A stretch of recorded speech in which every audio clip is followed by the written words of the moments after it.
Hi everyone! So today we're going to be solving quadratic equations, and we can use square roots to solve them.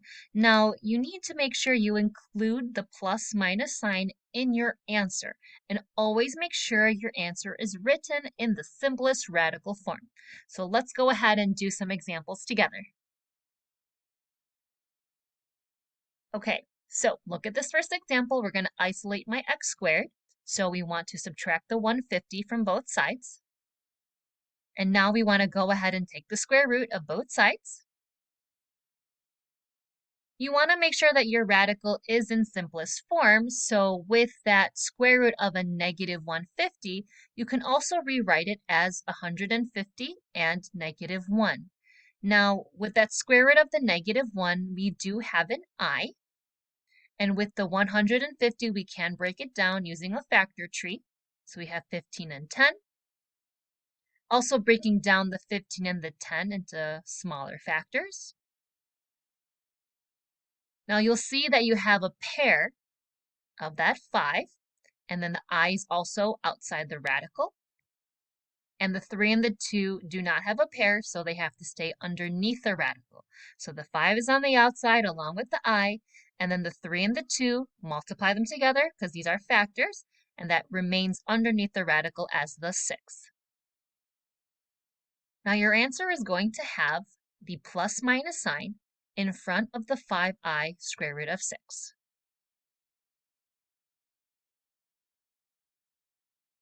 Okay, here's another question. Let's go ahead and isolate that x squared. So we need to subtract 1 from both sides, which will get us 28. Divide both sides by 7, and x squared is equal to 4. We go ahead and take the square root of both sides. We are able to break down that 4 into 2 and 2. And that is a pair, and you can see that because there was a pair, 4 is a perfect square. So you do have 2 as your answer, and you also have that plus minus sign in front of that 2.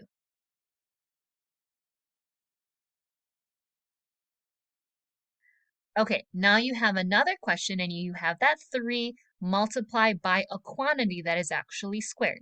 So the first thing you want to do is go ahead and divide both sides by 3.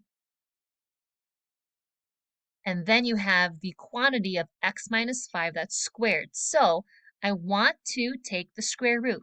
Don't add the 5 over because that 5 is inside the parenthesis that is squared. So take the square root of both sides. 16 can be broken down into 4 and 4. This is a perfect square, so you do have 4. And because you have that 4 on the right-hand side, you don't forget to put that plus minus sign in there. And notice on the left-hand side, the square root cancels out that power of 2, and you're left with the x minus 5. Now, you can write this two ways because you do have a plus and a minus 4. So you have x minus 5 is equal to a positive 4, and then x minus 5 is equal to a negative 4. Your two answers, once you solve for x, are going to be 9 and a positive 1.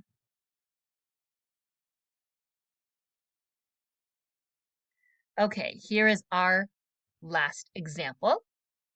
Now you have a lot of things going on, so always remember you need to undo the addition or subtraction first. So you do have to undo that minus 2. So you're going to add 2 to both sides and then get 18. Now you're going to undo any multiplication or division, so you have the 1/2 that gets multiplied by the quantity that's squared. So let's get rid of that 1/2. So what I can do is multiply by the reciprocal or multiply by 2. And then what I have is x minus 3, that quantity squared, and then I have 36. Just like the similar question, I'm going to go ahead and take the square root of both sides. 36 I can break down into 6 and 6. It is a perfect square, so you have a pair. Don't forget to put that plus minus in front of the 6. And then again, the square root cancels out that power of 2, so I have x minus 3. And again, you have two possibilities of answers. You have x minus 3 is equal to a positive 6, and x minus 3 is equal to a negative 6. And once you go ahead and solve for x, you have 9 and a -3. Now here are some things for you to remember. Don't forget the plus-minus sign with your answer, and always simplify the radical when necessary. Now if you found this video helpful, don't forget to hit like and subscribe for notifications on new videos. Thanks for watching!